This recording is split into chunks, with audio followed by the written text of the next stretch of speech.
Ce qui se passe en ce moment en Afrique du Sud a des airs de chasse à l'homme.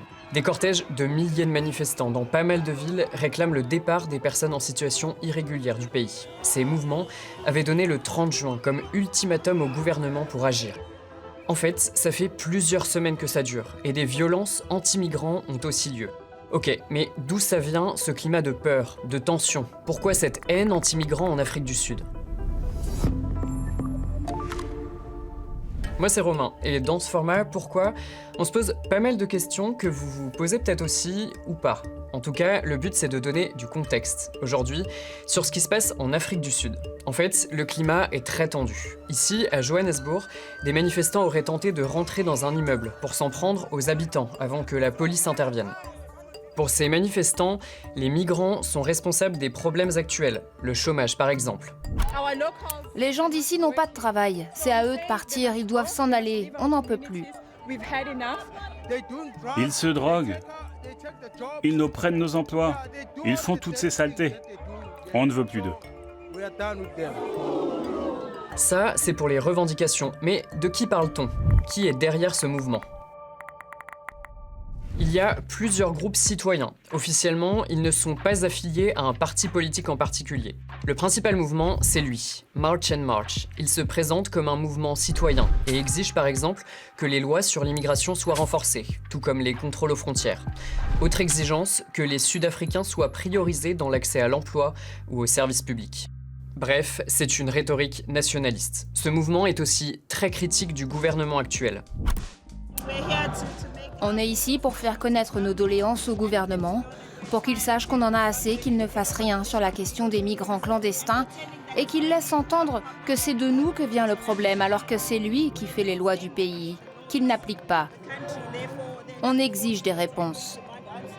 Alors, comment on en est arrivé là? Quelle est la situation en Afrique du Sud?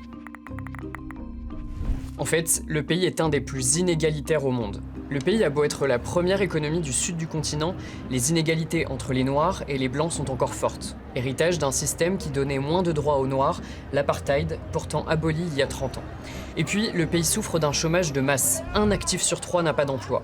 Autant de personnes qui ne peuvent accéder au coûteux système de santé privé, plus performant et dépendent d'un service public en grande difficulté.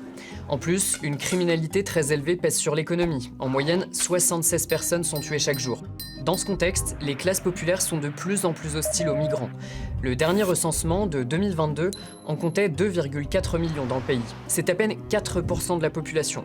Pour vous donner une idée, en Europe, c'est 6,4% de la population. En Afrique du Sud, les migrants viennent surtout des pays voisins, comme le Zimbabwe et le Mozambique. Justement, ce sont les ressortissants de ces pays qui sont aujourd'hui stigmatisés par ce mouvement. Ça va si loin que plusieurs pays comme le Nigeria ou le Zimbabwe ont carrément organisé des rapatriements de certains de leurs ressortissants depuis l'Afrique du Sud. Selon les autorités sud-africaines, il y a déjà 25 000 départs qui ont eu lieu. Et là, on parle que des départs organisés, mais d'autres gens fuient par leurs propres moyens, tellement ils ont peur. C'est le cas de ce Zimbabwéen et de sa famille. Quand ils étaient encore en Afrique du Sud, ils ont été agressés chez eux. La personne à qui je parlais dehors a appelé ces gars. Ils ont commencé à prendre toutes mes affaires chez moi. J'avais peur pour ma vie et celle de mes enfants. Puis pour le peu d'argent qu'on avait, j'ai dit à ma femme que le lendemain matin, il fallait qu'on s'en aille.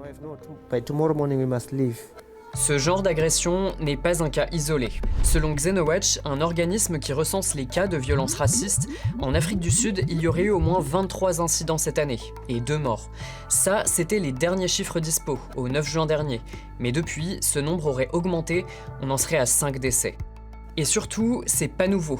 En 2008, 2019, 2022, il y avait déjà eu des mouvements anti-migrants similaires. En face, le gouvernement dit à chaque fois entendre les manifestants, mais appelle aussi au calme. Il n'y a pas de place pour le racisme dans notre pays. Aucune place pour le sexisme, la xénophobie, l'afrophobie ou toute autre forme d'intolérance. Bref, vous avez vu, ces mouvements anti-migrants ne sont pas nouveaux en Afrique du Sud. Selon les manifestants, les étrangers, même s'ils représentent moins de 4% de la population, sont responsables du chômage de masse, etc. Dans le même temps, le gouvernement tente l'apaisement, mais peine à trouver des solutions de fond, alors que l'Afrique du Sud reste un des pays les plus inégalitaires au monde. C'est tout, et c'est déjà pas mal pour cette fois. Si vous avez des questions, des remarques, dites-le nous en commentaire. À plus!